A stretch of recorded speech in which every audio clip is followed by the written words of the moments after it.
اقلیت کو اپنا کیسے بنا.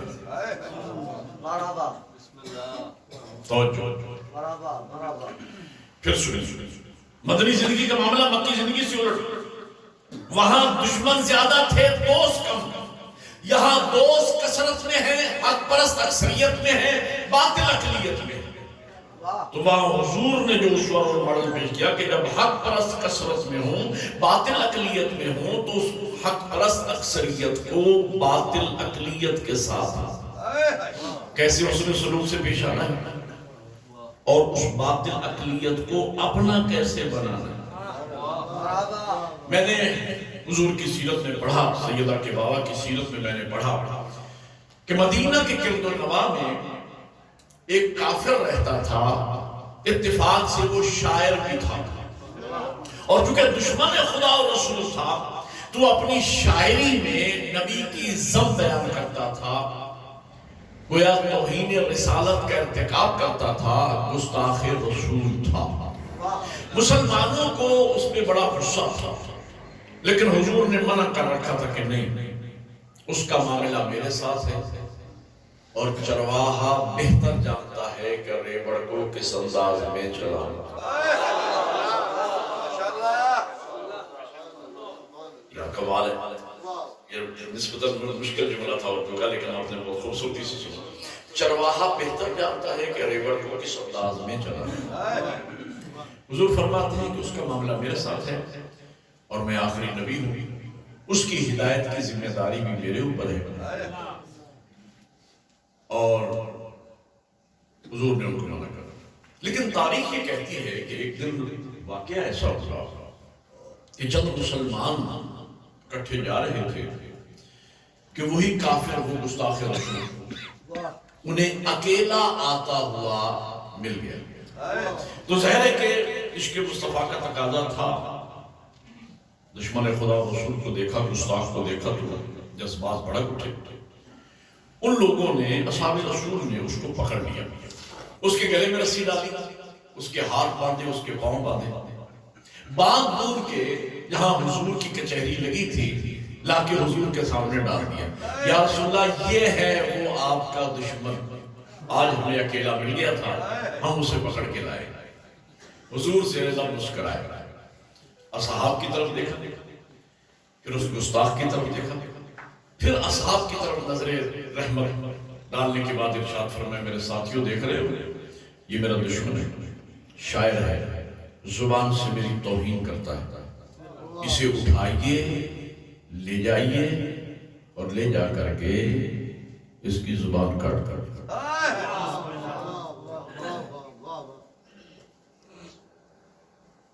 یہ آپ کی خاموشی، یہ آپ کی داد ہے. اس لیے کہ ہمارا تنگوش آپ سننا چاہتے ہیں کہ آگے اوپر کیا. حضور فرماتے اسے لے جائیے اور لے جا کر کے اس کی زبان کاٹ کر. اگلے جملے پہ آپ کی خاموشی ٹوٹے گی. میں عرض کیا کرتا ہوں کہ اس دور میں بھی بڑے بڑے جذباتی مسلمان بھی موجود تھے جن کی نسلیں آج بھی موجود ہیں.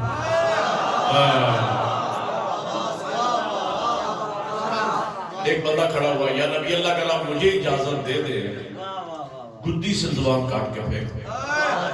ایک کھڑا ہوا، یا نبی اللہ اگر مجھے اجازت دے دیں پہلے میں اس کا ناک کاٹوں، پھر کان کاٹوں، پھر زبان.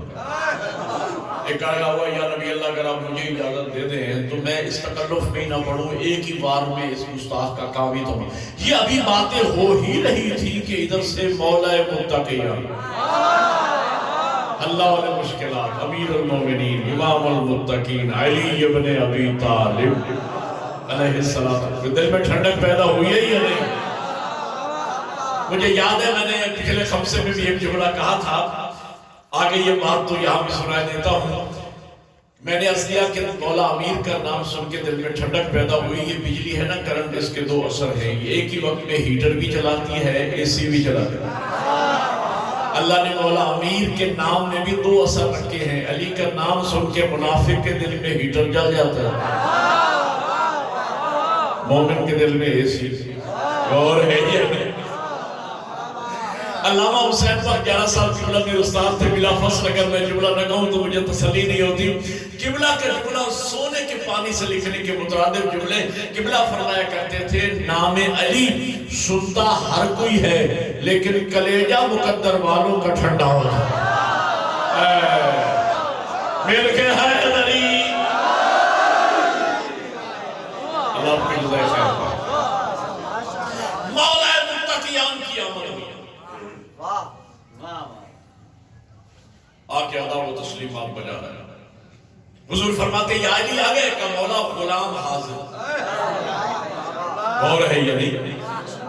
یہ ہمارا عقیدہ ہے. مولا امیر کا فرمان ہے انا عبد من عبید محمد، کہ میں حضور کے غلام. غلام کا معنی اطاعت گزار، غلام کا معنی فرما بردار. غلام کا وہ معنی نہیں جو ہمارے یہاں معنی استعمال ہوتا ہے عربی میں. انا عبد، عبد کا معنی اطاعت گزار.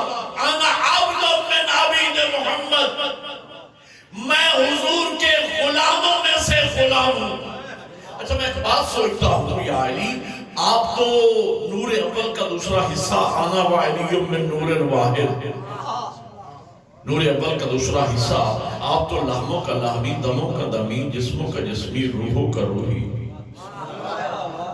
اور آپ فرما رہے ہیں کہ میں حضور کے غلاموں میں سے غلام ہوں. تو مولا امیر فرمائیں گے کہ حکیم کا کوئی قول حکمت سے خالی نہیں ہوتا. میں نور کا دوسرا حصہ ہونے کے باوجود لحموں کا لحمی، دموں کا دمی، جسموں کا جسمی، روحوں کا روح ہونے کے بعد میں یہ کہہ رہا ہوں انا عبد من عبید محمد، اور قیامت تک آنے والے گستاخان رسول کا منہ بند کرنے چلا ہوں کہ جب میں نور کا دوسرا حصہ ہونے کے باوجود میں دعویٰ نہیں کرتا کہ میں نبی جیسا، تو کوئی بدصورت ملا میرے نبی جیسا کیسے ہو سکتا؟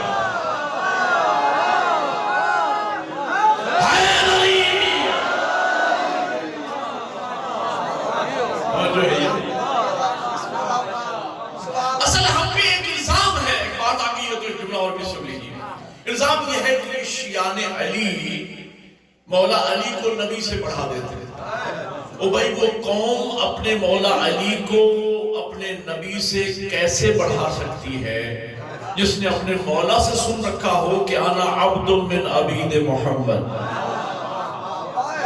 اچھا ایک اور بات سمجھ لیجئے کہ یہ اعتراض آیا کہاں سے کہ بڑھا دیتے ہیں؟ یہ اعتراض آیا کہاں سے؟ یہ اعتراض آیا یہاں سے کہ لوگ شان رسالت سنتے ہیں اپنے گھر میں، شان ولایت سنتے ہیں ہمارے ممبر میں. اور بولو یار یہ نہ سمجھ آ رہی میری بات. شان رسالت سنتے ہیں اپنے گھر میں، شان امامت و ولایت اور شان امیر المومنین سنتے ہیں ہمارے ممبر سے. وہاں یہ سن کے آتے ہیں کہ غار حرا میں جبرائیل نے آ کے حضور کو زمین پہ لٹایا، سینہ چاک کیا، کچھ نکالا، کچھ بھرا، سینے کو سی دیا، پھر خوب دبایا. حضور کے جسم سے کب کبھی تاری، مشکات شریف کی پیاری جگہ میں لکھا حضور کی جسم میں کب کبھی تاری ہوئی. کامتے ہوئے حضور جناب خدیجۃ الکبریٰ کے گھر میں تشریف لائے. جناب خدیجۃ الکبریٰ نے ہاتھ سے پکڑا، ورقہ بن نوفل یہودی کے ہاں لے گئے اور جا کے پورا واقعہ اور قصہ بیان کیا. ورقہ بن نوفل یہودی نے سارا قصہ سننے کے بعد کہا کہ بی بی پریشانی کی تو کوئی بات نہیں، مجھے تو لگتا ہے تیرا شوہر نبی ہونے والا. اب ایک جملہ بزرگوں کے لیے کہہ رہا ہوں اس لیے کہ علامہ اظہر حسن زیدی صاحب قبلہ کے جملے ہیں. فرماتے ہیں کہ لکھا کتابوں میں گیا، لوگوں نے لکھا کہ ورقہ بن نوفل یہودی نے بتایا کہ بی بی پریشانی کی تو کوئی بات نہیں، مجھے تو لگتا ہے تیرا شوہر نبی ہونے والا ہے. فرماتے ہیں کتنا بڑا ظلم ہے، ورقے کو پتا ہے کتاب کو پتہ ہی نہیں. ورقے کو پتا ہے اور خود کتاب کو. ورقہ بن نوفل یہودی نے بتایا کہ نبی ہونے والے. وہاں یہ سن کے آتے ہیں کہ جبرائیل نے پڑھایا. ہمارے یہاں آ کے سنتے ہیں کہ وہی جبرائیل شاگرد ہے امیر المومنین. بولو یار میرے ساتھ. تو کہتے ہیں بڑھا دیا. اس مسئلے کا حل بھی بتا دوں، اس مصیبت سے بچنے کا حل بھی بتا دوں۔ اس اعتراض سے بچنے کا حل یہ ہے میرے بھائیوں، جس ممبر سے تم شان علی سنتے ہو، اسی ممبر سے سنو کہ شان مصطفیٰ کیا ہے۔ توجہ ہے یا نہیں؟ اسی ممبر سے سنو کہ شان مصطفیٰ کیا ہے۔ ایک جملے میں عرض کروں شان مصطفیٰ کیا ہے؟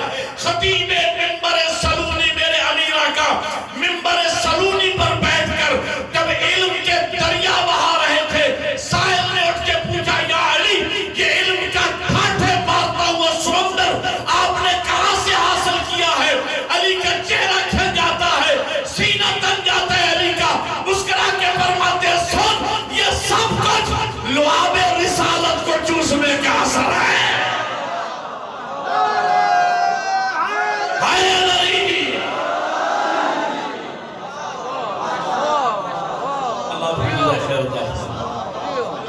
اس ممبر سے سنو کہ شان مصطفیٰ کیا ہے۔ پھر کبھی آپ کو یہ اعتراض پیدا نہیں ہوگا کہ بڑھا دیتے ہیں۔ جی تو میں کہنا یہ چاہ رہا تھا، مولا متقیہ ہے اللہ متسلیمات بجا لائے کہ یاری دیکھ رہے ہو یہ کون ہے؟ یہ میرا گستاخ ہے، شاعر ہے، زبان سے میری توہین کرتا ہے، دشمن ہے میرا، اسے اٹھائیے اور لے جائیے اور لے جا کر کے اس کی زبان میرے امیر آقا آگے بڑھے، ید اللہ ہاتھوں سے اسے اٹھایا، باہر لے گئے۔ اچھا کچھ لوگ مروتاً حضور کے پاس بیٹھے رہے اور کچھ لوگ یہ دیکھنے کے لیے کہ باہر ہوتا کیا ہے، تو آپ نے مجھے لینا ہے جو میرے باہر ہوتا کیا ہے، باہر تشریف لے گئے۔ انہوں نے دیکھا تو کافی ہو گئی ہے، اجازت بات مکمل کر۔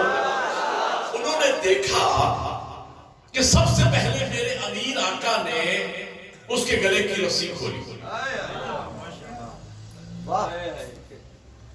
اس کے ہاتھ آزاد تھا، اس کے پاؤں آزاد تھا۔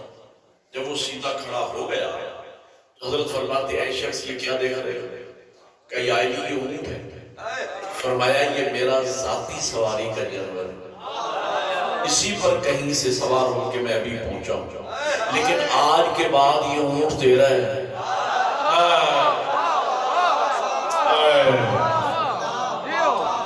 اور میرے بھائیوں ایک بات کہتا ہوں ذرا توجہ کیجئے گا، تاریخ کا ایک چیپٹر، تاریخ کا ایک باب ایک جملے میں عرض کرنے چلا ہوں۔ حقیقی اسلام کو اگر سمجھنا ہے، او بھائیوں اسلام، جس اسلام کا لغوی معنی ہے سلامتی، اسلام یعنی سلامتی، جس دین کا بنانے والا اللہ رب المومنین نہیں، رب المسلمین نہیں، رب العالمین ہے، جس اسلام کا لانے والا رسول رحمت للمومنین نہیں، رحمت للمسلمین نہیں، رحمت للعالمین ہے، جس اسلام کی کتاب کا نام کتاب الرحمت ہے، اس اسلام کا کلمہ پڑھنے والے، اس اسلام کو ماننے والے آگ برساتے پھریں، لوگوں کے بچے یتیم کرتے پھریں، لوگوں کی گردنیں کاٹتے پھریں، اور ٹائٹل پیچھے لگا ہوا ہے لا الہ الا اللہ محمد الرسول اللہ، یہ اسلام کو بدنام کرنے کی سازش ہے، ان کا اسلام سے کوئی تعلق نہیں۔ اور یاد رکھنا جو کردار نبی کا تھا وہی کردار علی میں ڈیولپ ہوا، جو کردار نبی نے کافر عورت کے ساتھ اپنایا وہی کردار مولا علی میں ڈیولپ ہوا، وہی کردار کربلا میں حر کو پانی پلا کے حسین نے ثابت کیا کہ میں رسول رحمت کا نواسا ہوں، میں رسول رحمت کا جانشین ہوں، اور ہے یا نہیں؟ اور میرے قبلہ ظلم یہ ہوا، نوجوانوں سمجھ کے جانا میری بات آج کی مجلس میں، ظلم یہ ہوا کہ مسلمانوں کو، ہمارے بچوں کو کالجز میں، یونیورسٹیز میں جو تاریخ اسلام بنیادی طور پر وہ تاریخ اسلام ہے ہی نہیں. پڑھے لکھے نوجوان بزرگ سر اٹھائیں. اس لیے کہ بنو امیہ اور بنو عباس کے ظالم بادشاہوں کے کرتوتوں کا نام اسلام نہیں، 14 کے کردار کا نام اسلام ہے.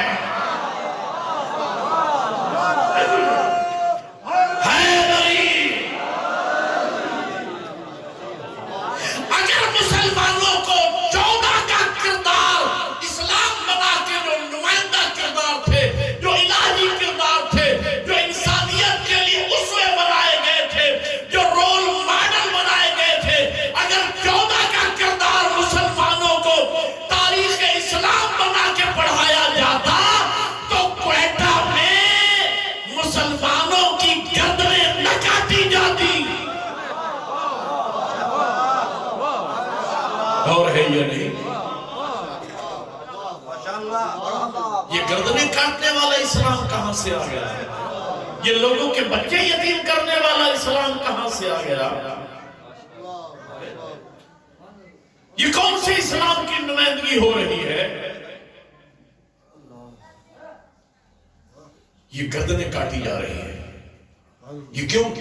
یہ اسلام کا نام لے کر. یہ کون سا اسلام ہے؟ یہ وہی اسلام ہے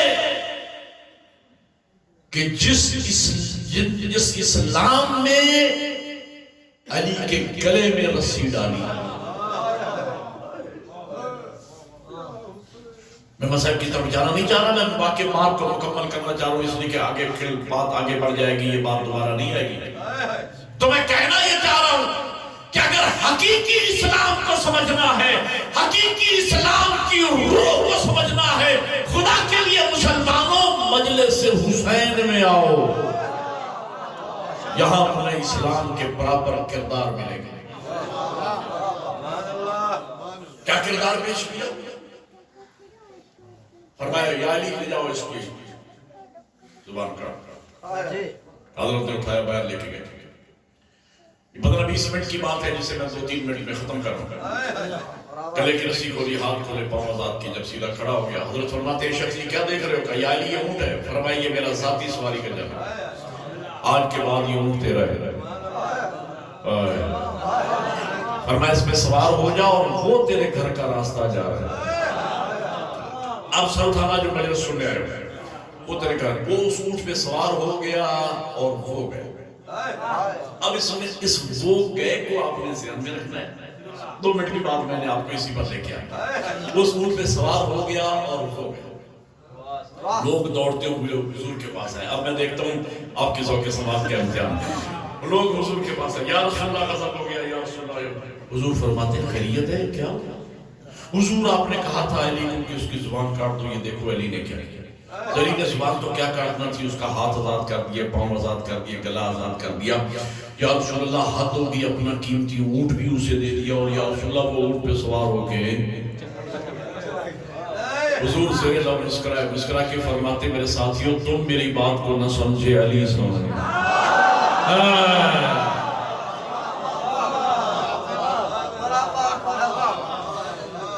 میں جیسے ہی ٹرین سے اترا اور سمدر بھائی نے وہاں تشریف لے آئے مجھے لینے کے لیے، اور راستے میں میں نے کہہ لگے آپ تشریف لائے، ہمیں عزت بخشی. میں نے کہا جی آپ نے عزت بخشی ہے.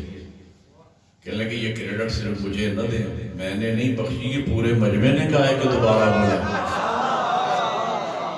اور یہ جتنا سیٹ اپ نیا ہے اس مجالس میں، اس میں واحد خطیب ضمیر نقوی ہے جو دوبارہ آیا ہے، باقی کسی کا نام نہیں، کیونکہ سارے نئے ہیں علماء کرام. تو یہ عوام نے کہا ہے، مومنین نے کہا ہے. اگر آپ نے محبت دی ہے تو میں بھی اسی محبت سے چاہوں گا کہ کچھ دے کے جاؤں ملت کے بچوں کو، نوجوانوں کو، بزرگوں کی موجودگی میں. سب ٹھانا ٹکڑا سمجھنا. لوگ آئے گا رسول اللہ حضور فرماتے ہیں ہوا کیا خیریت تو ہے. حضور آپ نے کہا تھا علی کو کہ اس کی زبان کاٹ دو. یہ دیکھا علی نے کیا کیا.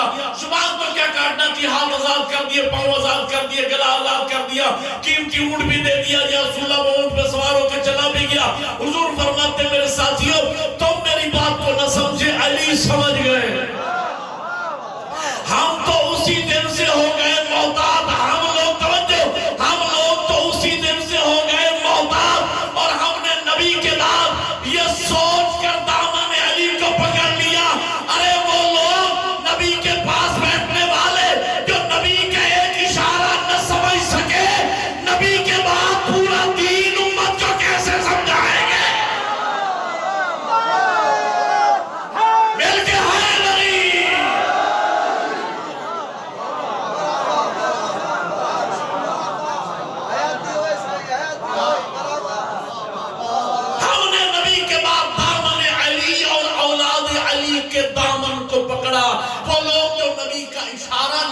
سکے نبی کے بعد پورا دین امت کو کیسے سمجھائیں گے؟ اور یہی فرق ہے باقی مسلمانوں میں اور مکتب صادق کے ماننے والوں میں، یہی فرق ہے۔ باقی مسلمانوں نے نبی کے بعد دین سمجھا ہے اصحاب کے ذریعے، ہم نے نبی کے بعد دین سمجھا ہے 12 کے ذریعے، 14 کے ذریعے، اہل بیت کے ذریعے۔ بھائی نبی کے بعد دین کے ذمہ دار کون ہیں؟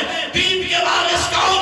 اصحاب یا اہل بیت؟ میرا جملہ ضائع نہ کیجیے گا۔ اگر تو نبی کے بعد دین کا، شریعت کا، فقہ کا، قرآن کا، حدیث کا مسئلہ پوچھنے کے لیے نبی کے بعد اگر تو اہل بیت جائیں کسی صحابی کے دروازے پر، میں مانتا ہوں اصحاب دین کے ذمہ دار ہوں گے، لیکن اگر تاریخ بول بول کر کہے کہ نبی کے بعد خود صحابی رسول کرسی اقتدار چھوڑ کر دین کا مسئلہ علی سے پوچھنے جائے،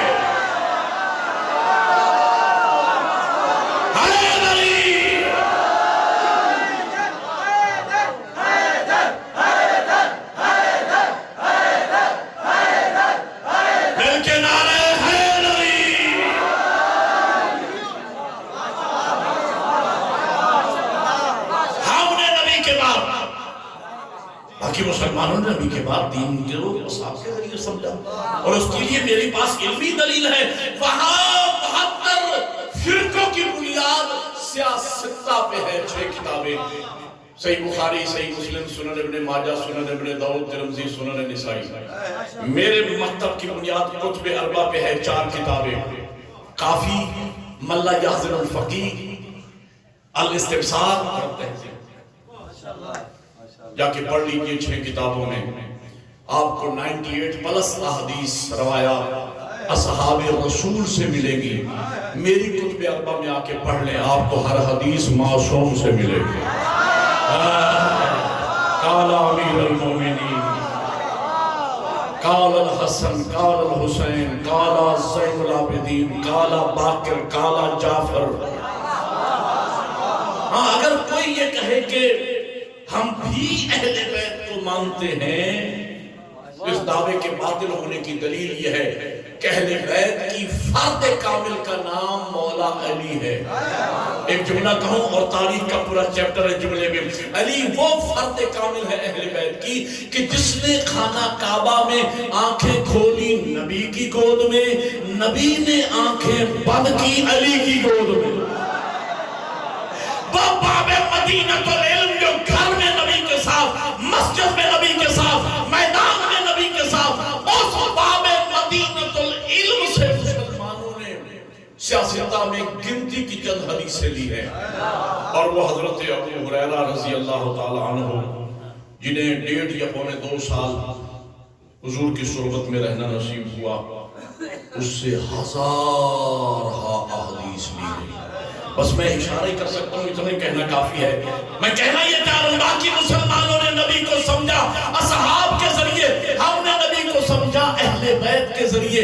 میرا حق بنتا ہے میں اپنے منبر پر اپنی ملت کے بچوں اور جوانوں کو مکتب اہل بیت کی حقانیت کی دلیلیں سناؤں۔ میرے مکتب کی صداقت کی دلیل یہ ہے کہ نبی کے بعد دین کا، شریعت کا، فقہ کا، قرآن کا مسئلہ پوچھنے کے لیے اگر تو اہل بیت جائیں کسی صحابی کے در پہ، ہم مانتے ہیں اصحاب دین کے ذمہ دار ہوں گے، لیکن اگر تاریخ بول بول کر کہے کہ خود صحابی رسول کرسی اقتدار چھوڑ کر دین کا مسئلہ علی سے پوچھنے جائے اور یہ کہتا ہوا واپس پلٹے کہ اگر آج علی نہ ہوتے،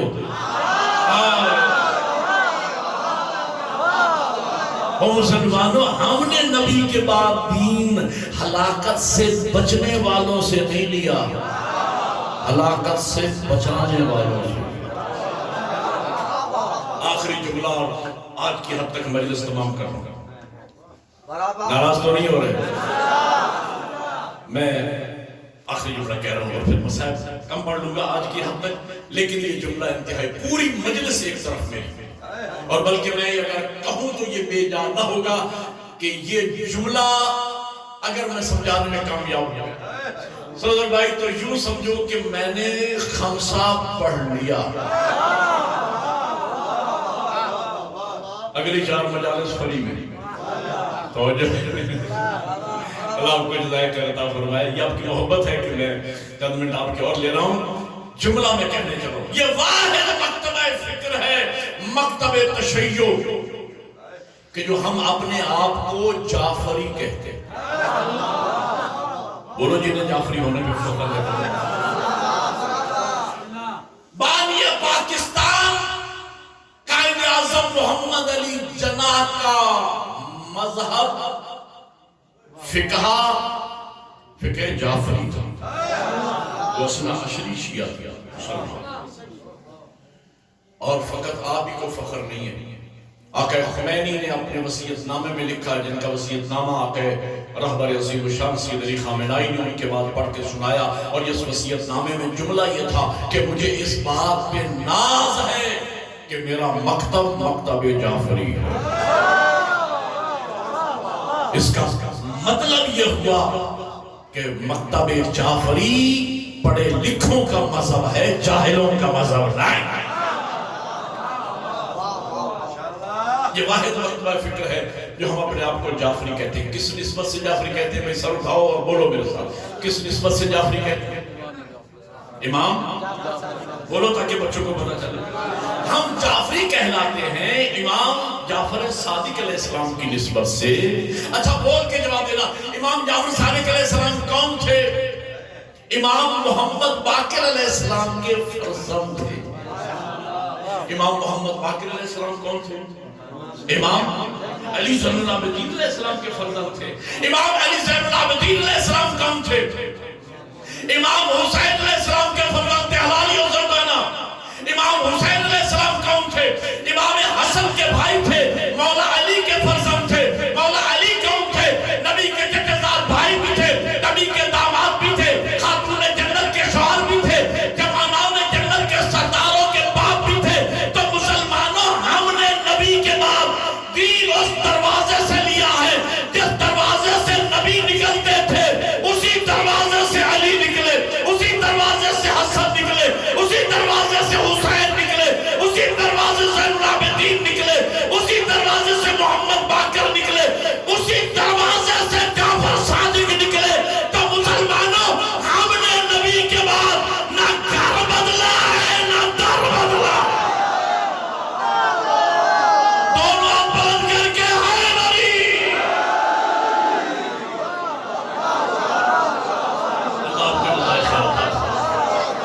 ہم نے نبی کے بعد نہ گھر بدلا ہے نہ در بدلا ہے.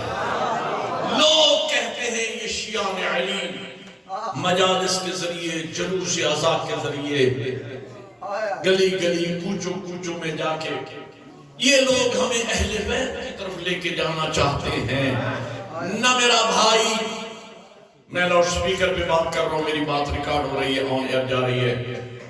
ہم کسی کو اہل بیت کی طرف لے کے نہیں جانا چاہتے. ہم تو اہل بیت کے وسیلے سے دروازہ رسول دکھا رہے ہیں. اور مسلمانوں, اگر اس دروازے کا مال بھی تمہارے لیے قابل قبول نہیں ہے تو اس سے بڑا کوئی در لے کے آؤ. ہم نے نبی کے بعد دین کا وارث اہل بیت کو مانا, اور یہی وجہ ہے کہ جب دین پر مشکل وقت آیا, خدا کی قسم اصحاب کی بیٹیاں گھروں میں بیٹھی ہیں,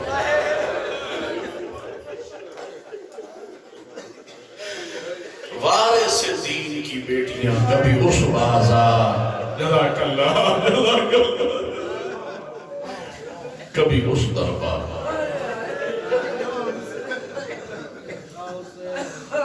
اہل بیت کا دین پہ بڑا خرچ ہوا ہے.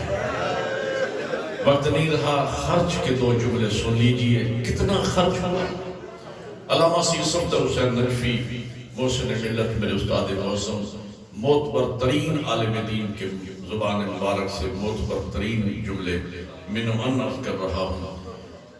فرماتے ہیں 63 محمل مدینہ سے لے کے چلی تھی زینب، جن کے دلوں میں درد ہے اولاد بطول کے اجڑنے کا، جو عزادار گھر سے نیت کر کے آیا ہے کہ میں جا رہا ہوں سیدہ کے رومال کو آنسوؤں سے تر کر کے واپس آؤں گا، اس عزادار کے یہ جملے کہہ رہا ہوں۔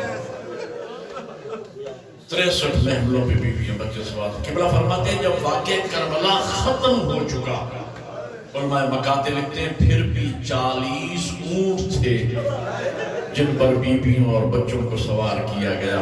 قبلہ فرماتے ہیں ہر اونٹ میں 2 سواریاں بھی ہوں، 80 سواری بنتی ہے۔ خرچہ بتایا سیدزادے نے دین پر سادات کے خط کے تن 80 سواری بنتی ہے۔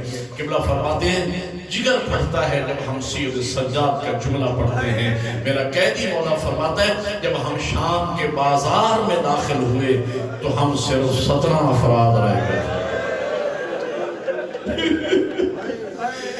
جو ایک رسی میں بندھے ہوئے۔ اور چھوٹی اولاد والا شیعہ مجھے بتا وہ چھوٹے چھوٹے معصوم بچے کہاں گئے؟ میں سید ہوں، مسافر ہوں، آپ کا مہمان ہوں، آپ میرے شریف میزبان ہیں۔ ایک دعا مانتا ہوں، آپ کی آنکھوں میں آنسو ہے، مولا کی زری سامنے ہے، علم عباس کے سائے میں بیٹھے ہو، سیدہ کے وسیلے سے مجلس سن رہے ہو، دعا کی قبولیت کے لمحات ہیں۔ میں آپ کے لیے، اپنی ماں بہنوں بیٹیوں کے لیے، آپ سب میرے لیے دعا کیجئے گا۔ میری دعا ہے اللہ ہم سب کو کربلا کی زیارت نصیب کرے۔ میں دیکھ رہا ہوں میں نے کربلا کا نام لیا ہے، ہر امیر غریب کی آنکھوں میں آنسو اتر آئے ہیں۔ میں سوچتا ہوں امیری غریبی تو مالک کی طرف سے ہوتی ہے نا، غریب عزادار کا دل تو کرتا ہوگا کاش میں بھی کربلا جاؤں اور جا کے وہ جگہ دیکھو جہاں 70 قدم کے فاصلے پہ غریب ذبح ہوتا رہا، 3 مہینے سر پہ قرآن رکھ کے کہتی رہی او ظالم نمار۔ میری دعا ہے اللہ آپ کو لے جائے کربلا۔ کربلا کے زوار بیٹھے ہوں گے میرے سامنے، یہ گنہگار آنکھیں بھی چند مرتبہ کربلا سے ہو کے آئی ہیں۔ اللہ ہم سب کو پھر لے جائے کربلا، جو نہیں گئے اللہ ان کو کربلا لے جائے۔ جب سادات کی قربانیاں دین پہ دیکھنا ہو نا تو کربلا جاؤ، جب جاؤ نا کربلا، اللہ کرے آزادی ہو فردن فردن کربلا سے شام جانے کی، جب نہ جاؤ نا کربلا اور کربلا سے شام جانے لگو، ہو سکے تو مہمان سید کے بدے ہوئے ہاتھ یاد رکھنا، کوشش کرنا اس علاقے کا مقامی ڈرائیور لینا اور اس ڈرائیور سے کہنا کہ یار ہمیں اس راستے سے شام لے جا جس راستے سے رسول زادیاں شام۔ وہ ڈرائیور آپ کو بتائے گا یہ بھی غریب زہرا کی قبر ہے، یہاں بھی گلستان زہرا کی کلی دفن ہے۔ عزاداروں کربلا سے لے کر شام تک اولاد بطول کی قبریں بنی۔ کیسے قبریں بنی؟ یقیناً آپ نے بچوں کے ساتھ سفر کیا ہوگا۔ میں زیادہ اللہ کرے میں لفظ سمجھاؤں عزادار کو سمجھ میں آگئی تو مصلے پر بھی عبادت ہو جائے گی۔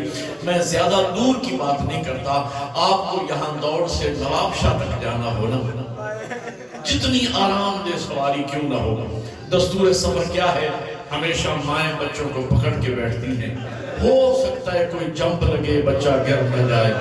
عزاداروں میرے سر پہ قرآن رکھو، کربلا سے لے کر شام تک ماؤں نے بچوں کو نہیں پکڑا ہوا، بچوں نے ماؤں کو پکڑا۔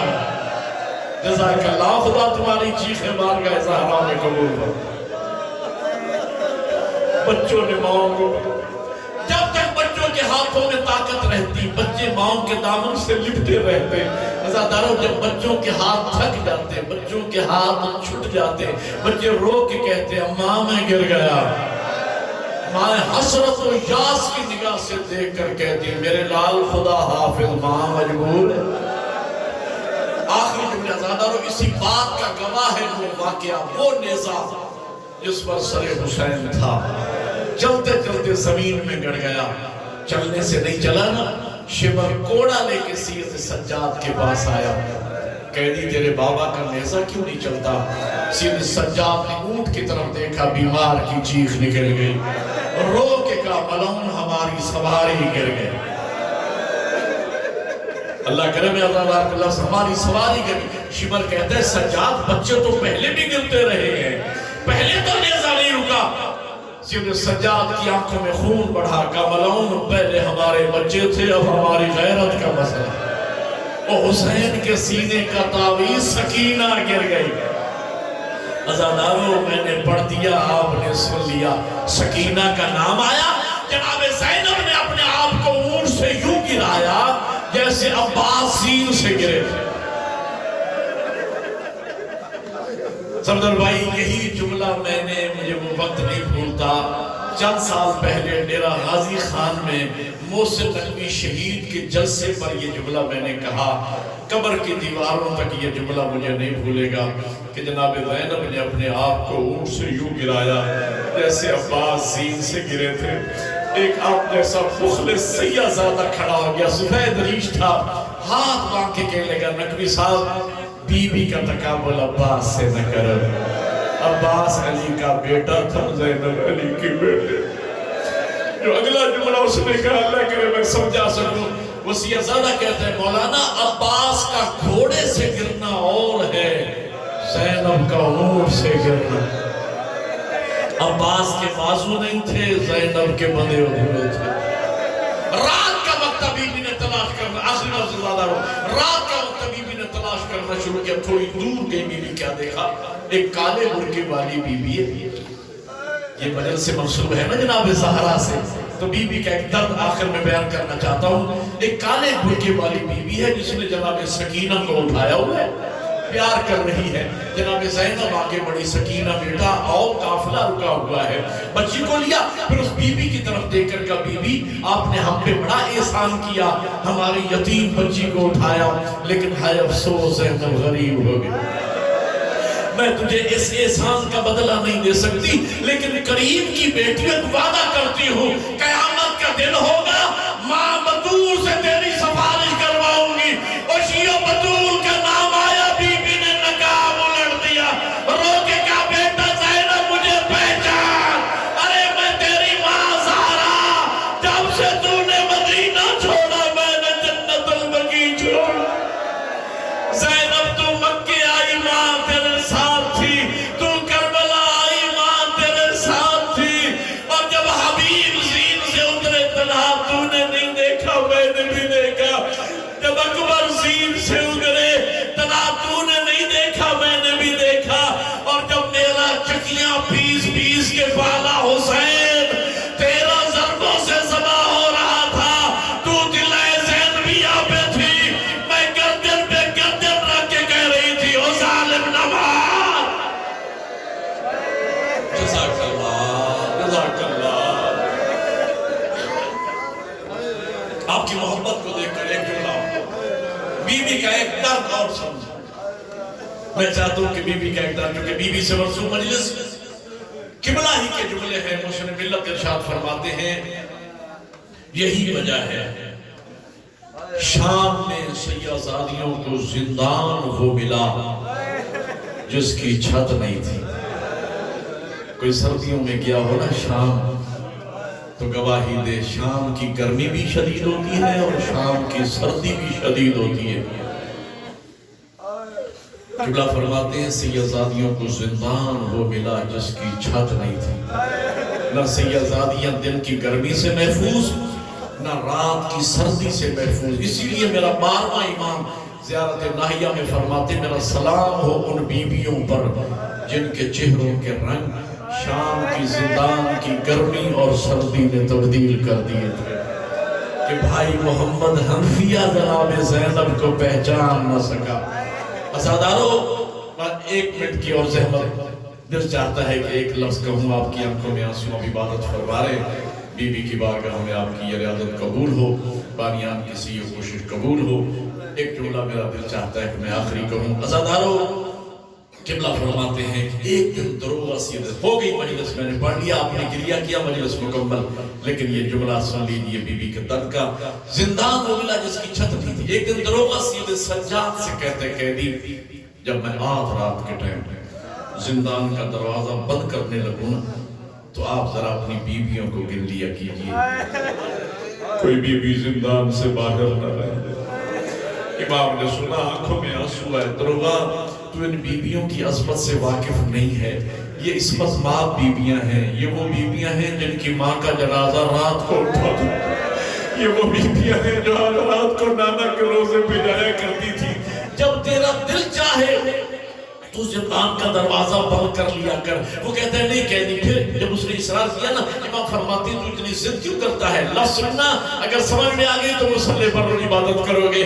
تو اتنی ضد کیوں کرتا ہے؟ اصرار کیوں کرتا ہے؟ وہ دروغہ رو کے کہتے ہیں قیدی جب میں آدھ رات کے ٹائم زندان کا دروازہ بند کر لیتا ہوں تو میں دیکھتا ہوں آدھ رات کے بعد زندان سے باہر ایک کالے برقعے والی بی بی ہوتی ہے جو کبھی حسین حسین کر کے روتی ہے، کبھی زینب زینب کر کے بیان کرتی ہے۔